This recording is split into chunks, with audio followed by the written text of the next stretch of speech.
Hello friends, good morning, welcome back to my channel সঞ্চারিস lifestyle blog.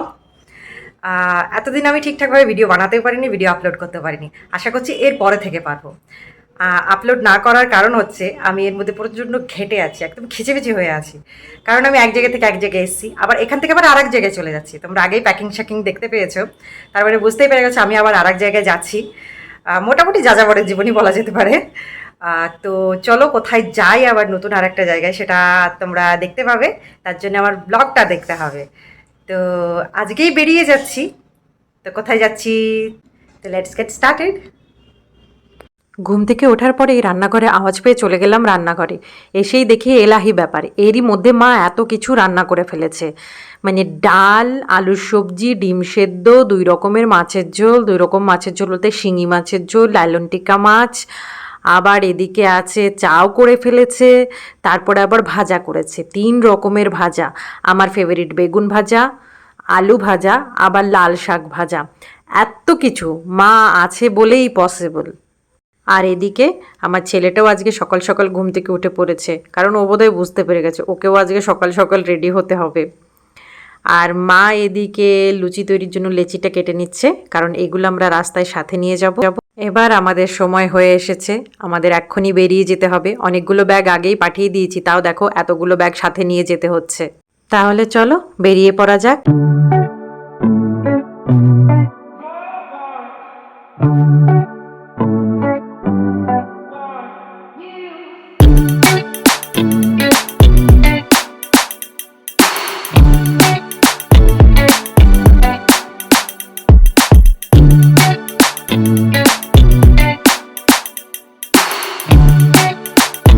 Tata দা, tata দা, tata দা।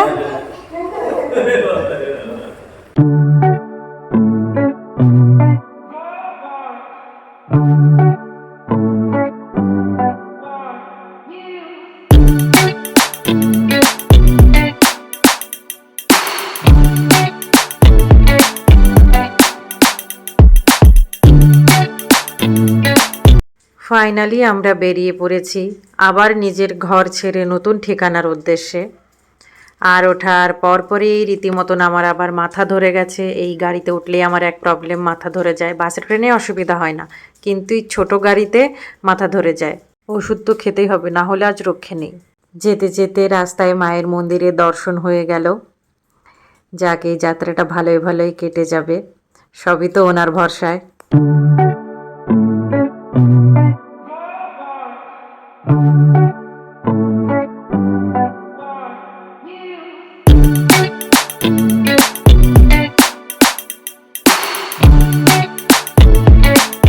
আজকে না আমি অনেকটা নয়, পুরোটাই রিল্যাক্সড হয়ে বেরিয়েছি। কারণ মা বাবা আছে। অন্যান্য সময় যখন বেরিয়েছি তখন নিজেই ঘর লক করতে হয়েছে, সব কিছু গোছগাছ করতে হয়েছে, সব কিছু ঠিকঠাক করে তারপরে বেরোনো। এবার আর সেটা নেই, যেহেতু মা বাবা আছে। মা আছে, সাত সকালে উঠে রান্না করে দিয়েছে, আরামসে খেয়েছি। মায়ের ছুটিটা এবার সেভাবেই প্ল্যান করা ছিল, যাতে আমার ছেলের অন্নপ্রাশন আর মায়ের কিছু অফিসিয়াল কাজ ছিল, সেটা আমরা বেরোবো, সব কিছু যাতে সুন্দরভাবে কভার হয়ে যায়, ছুটিটা সেভাবেই নেওয়া। আর আমি তো কোনো দিন ঘর থেকে খাবারই আনি না, এবার তো উপরি পাওনা হিসেবে সেটাও পেয়েছি। মা করে দিয়েছে, লুচি করে দিয়েছে, একটা আলুর তরকারি করে দিয়েছে, ডিম সেদ্ধ আছে, বেগুন ভাজা আছে। ওদিকে কিন্তু আবার কাকিমারাও আবার সব কিছু রিচেক করে যায়, সব কিছু বন্ধ কিনা, মেন সুইচ নামানো কিনা। তাই আমি ঘর ছেড়ে বাইরে গিয়েও নিশ্চিন্তে থাকতে পারি। ওরে বাবা রে, এ তো আমার শাহজাদার বিশাল ব্যাপার, একেবারে হাত পা ছড়িয়েছে, দেখো পাটাকে কোথায় তুলে দিয়েছে। একেই তো বলে সুখ, তারপরে আবার দাদুনের কোলে।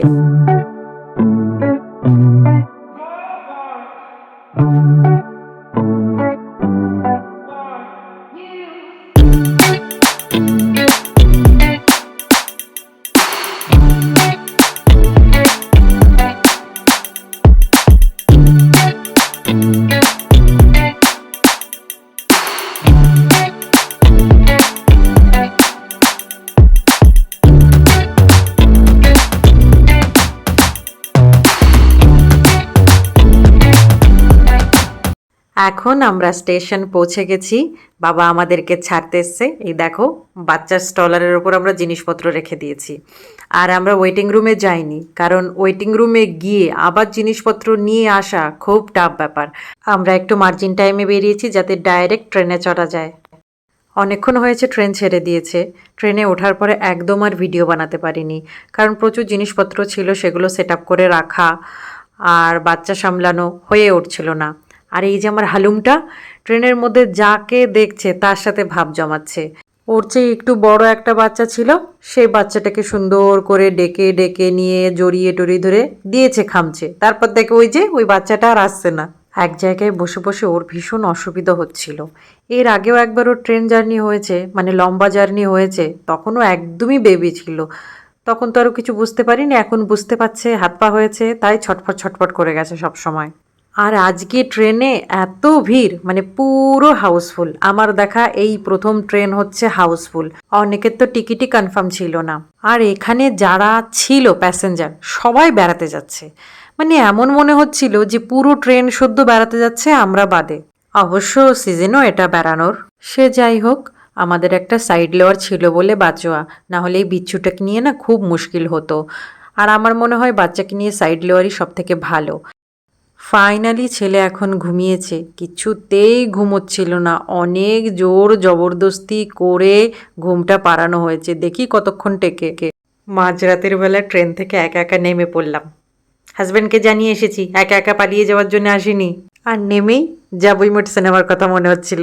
মনে হলেই বা কি করার আছে, আমি তো সিনেমার নায়িকা গীত নই, আর আমার জন্য কোনো আদিত্য কাপুর আসবে না। আর ডিডিএল সিমরানও নেই যে কোনো রাজ থাকবে আমাকে ট্রেনে তোলার জন্যে। সে যাই হোক, আমি 100% গ্যারান্টি দিয়ে বলতে পারি প্রত্যেকটা মেয়ের মধ্যে গীত আর সিমরান হবার সম্পূর্ণ 100% ইচ্ছে থাকে। আমারও আছে। এই যা কি বলে ফেললাম এটা, মানে ছিল।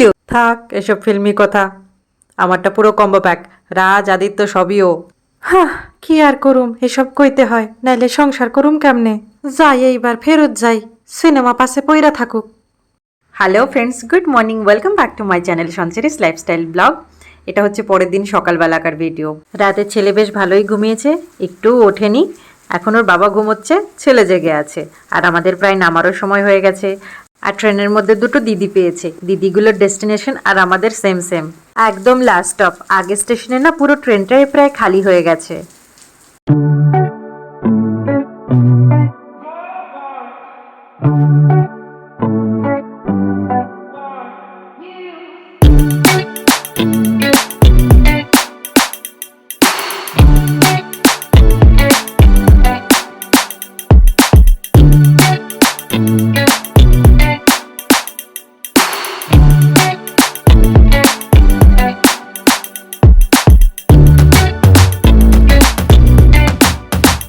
ফাইনালি আমরা আমাদের ডেস্টিনেশনে পৌঁছে গেছি।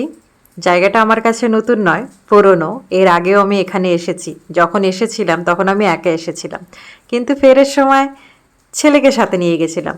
মানে সেভাবে না, তবে নিয়ে গেছিলাম। আবার আসলাম ছেলেকে নিয়ে এখানে। পুরো 1.5 বছর পর এখানে আসলাম। আগেরবার যখন এসেছিলাম তখন বাইরে বড় বড় টেন্ট টানানো ছিল, যেখানে কোভিড টেস্ট হচ্ছিল, লম্বা লম্বা লাইন। এখন সেসব কিছু নেই, কিছু সেরকম চেঞ্জ হয়নি। বাইরেটা যেরকম দেখেছিলাম সেরকমই আছে। তবে এই জায়গাটা ভীষণ সুন্দর, অ্যাটমসফিয়ারটা আরও সুন্দর। তাহলে আজকের ব্লগটাকে আমি এখানেই শেষ করছি। দেখা হবে আর একটা নতুন ব্লগে। ওকে, বাই।